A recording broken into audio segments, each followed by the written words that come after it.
Okay, I get to talk to one of my favorite people. Always gives great information. He's mine and your disability rep, Roy Rickstrew. Always good to see you, Roy. Likewise, Tom. Always a pleasure. We have talked about so many things, throughout the time that we've done interviews together. It never hurts to review some very important things. Yeah, so today we're going to talk about the way that Social Security evaluates your doctor's opinion. Okay. So it's always good to have somebody in your corner. Right? Sure. But the thing we have to remember is that Social Security doesn't default to your doctor, regardless of how long your doctor has seen you or what that treatment relationship looks like. They'll consider the doctor's opinion, but they don't give it controlling weight. Even though this person may have known me or treated me for 20 years, that's right. Doesn't make a difference necessarily to Social Security. Even though they may have the best read on your condition and how you've deteriorated through the years, they still don't give controlling weight to that doctor's opinion. So I think that's surprising to a lot of people. It is, and I get that question a lot of times. People call in and they say, my doctor said I'm disabled, shouldn't I get approved? Well, it depends on how well your doctor's opinion is supported. Okay. And so that's what we have to think about is Social Security is going to refer to medical records that speak to their evaluation criteria. They want to make sure that it's criteria that they recognize, it's sound diagnostic procedures, and that everything agrees within the medical record. So your doctor's opinion may be one of many.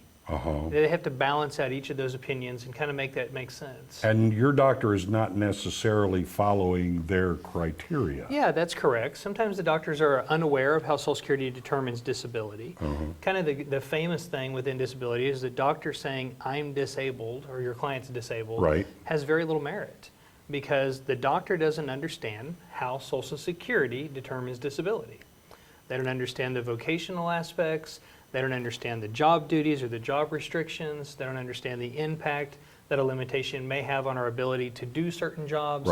They only have part of the knowledge to make that decision. That makes me feel like I'm out in the cold a little bit. The decision of disability is reserved to the director, to the commissioner of the Social Security program, and any other opinion pretty well gets discounted. Now they can give limitations for how long you can stand or walk or lift or sit specifically. But that overarching, are you disabled or not, is reserved to Social Security, and they don't really give a lot of credit to that opinion. So, okay, they have their specialists then? Yeah, it's not even so much that. They try to balance out the entirety of the record, so all of the records, all of the exam findings, everything that's out there, and they come to their own conclusion. Yeah.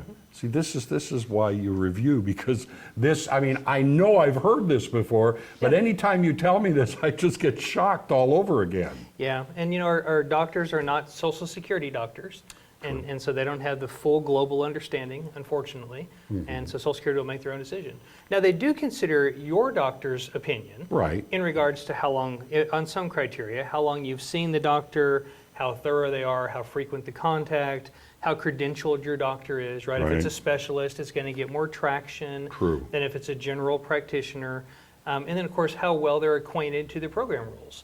So sometimes our doctor may provide examinations for Social Security, and Social Security knows they've got a better read on the regulations. Now, you mentioned specialist. Is there any time when they don't recognize maybe something a doctor or a nurse practitioner might be saying? Yeah, there's times for sure. If a doctor is speaking outside of their area of expertise, their opinion is diminished. And so if your physical doctor is commenting on your cognitive decline, Social Security will reduce the value of that because he's outside of his specialty. How do you protect yourself? How do you make sure that you are getting the right information to Social Security? Yeah, and the important thing is you need to see specialists, you need to see doctors that have tailored experience in treating each individual condition. A lot of people rely on their general practitioner as a catch-all, and they treat all of our conditions. There are certainly problems with that. But then that's kind of where you can step in. Yeah, it is. Other things that Social Security will look at, school counselors, chiropractors, opinions of family, opinion of coworkers. Those sorts of things don't get a whole lot of traction within the program either. Okay. Yeah. People want to talk to you, would like to talk to you about this or so many of the other ways that I know you help people. How do they do that? Well, you can scan the QR code that goes directly to our scheduling portal. You can put yourself on my calendar so that we can get together. You can give me a call there at the number. It's direct to my desk, the 812-6698, or you can stop by and come see me here at the office. That's pretty simple, and that's how you make Roy Rickstrew your disability rep.